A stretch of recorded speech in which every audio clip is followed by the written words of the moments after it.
we are now.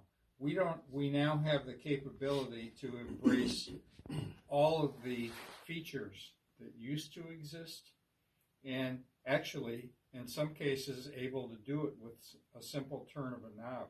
Okay, we couldn't do that before.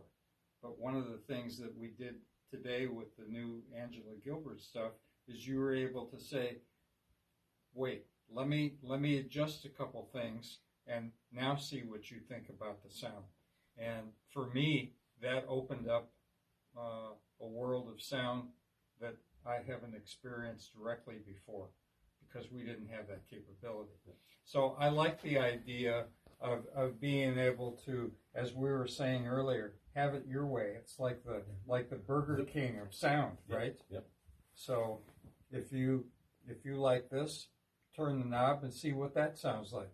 I think that's pretty cool. There's no other product that I'm aware of that has that. And I mean, before, if you look at the control sets, all of these, this is all frequency manipulation. Yes. Right. Like an equalizer. Yeah. Like whereas what we're talking about now, especially with that preamp, with the C312 preamp, we're talking about the manipulation of a tonal profile. Yes. And to suit, not only to suit your ears, but to suit, as we discovered this morning, to suit a room. Yes. This is something that literally blew me away, and I'm not blown away easily. Here we were actually listening to a system that was in a different portion of the room, and I was becoming accustomed to how that sounded. Then we switched to this portion of the room that's behind us, and everything sounded quite different, right? And then you said, well, let me do this or let me do that. And with the turn of a knob, with the new Angela-Gilbert stuff, we were able to essentially adjust the sound so it sounded like I was listening in the other area of the room. I mean, that kind of stuff is unheard of in the audio business.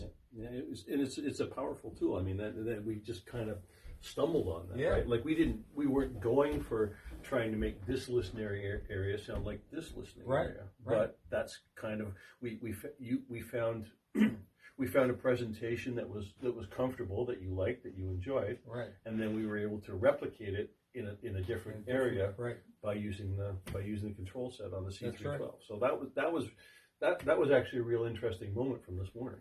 Well, and another eye-opening thing is in this section of the room, we're listening on a different pair of speakers, and when we happen to be listening to some tube gear,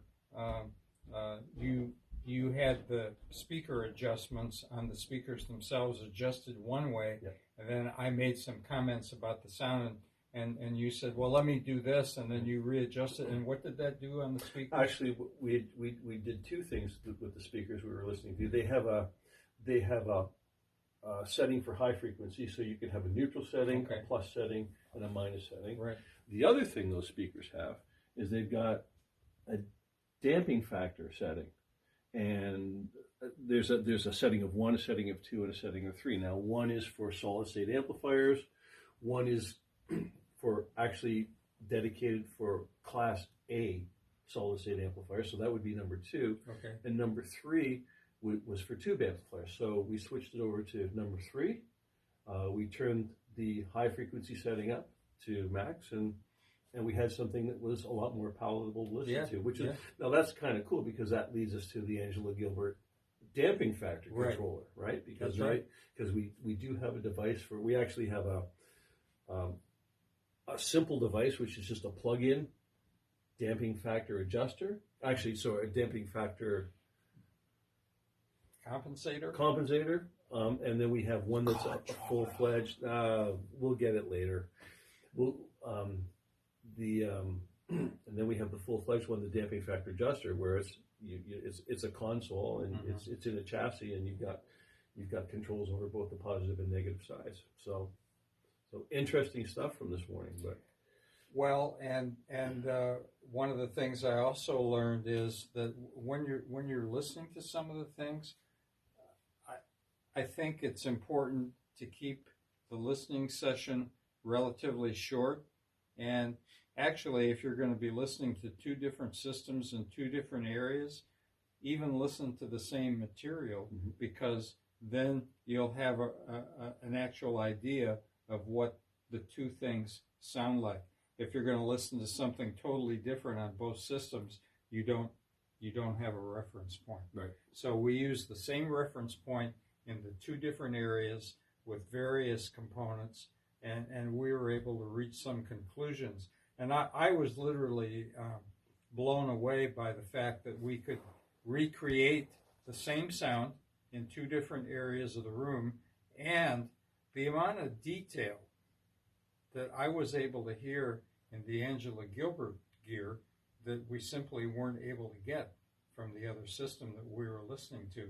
I mean, and things like the soundstage changed, the imaging changed, and the detail changed, and the fact that I was able to hear those things in a matter of seconds, really. It doesn't take that long to hear these things. No, it really doesn't. And, I mean, the profound change for me was when we threw the salad bowl of capacitors on, and you can actually appreciate, this is what's really cool about adding capacitors to the power supply, you can actually appreciate the craft of production. It's not just the music anymore. You can hear what the producers were doing with instruments, and there's a whole other level of art involved in music making that nobody, I don't think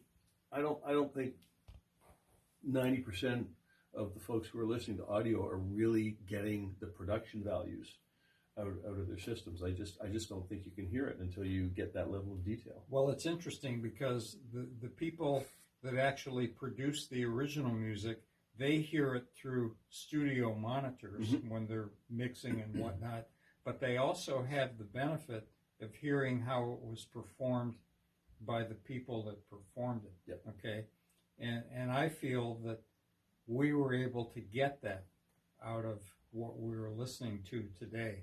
And like I said, it was a real eye-opening experience for me, and I'm glad that I took the time to come up and see you and to actually listen to some of these things, which I'm not able to do in my own listening area. So that was a good thing. So thank you, George. I appreciate that. Yeah. And you know what? The A&W lunch wasn't bad. Oh, that was good too, and we all enjoyed that. So we'll see you guys next time. Highly recommend the onion rings at A&W.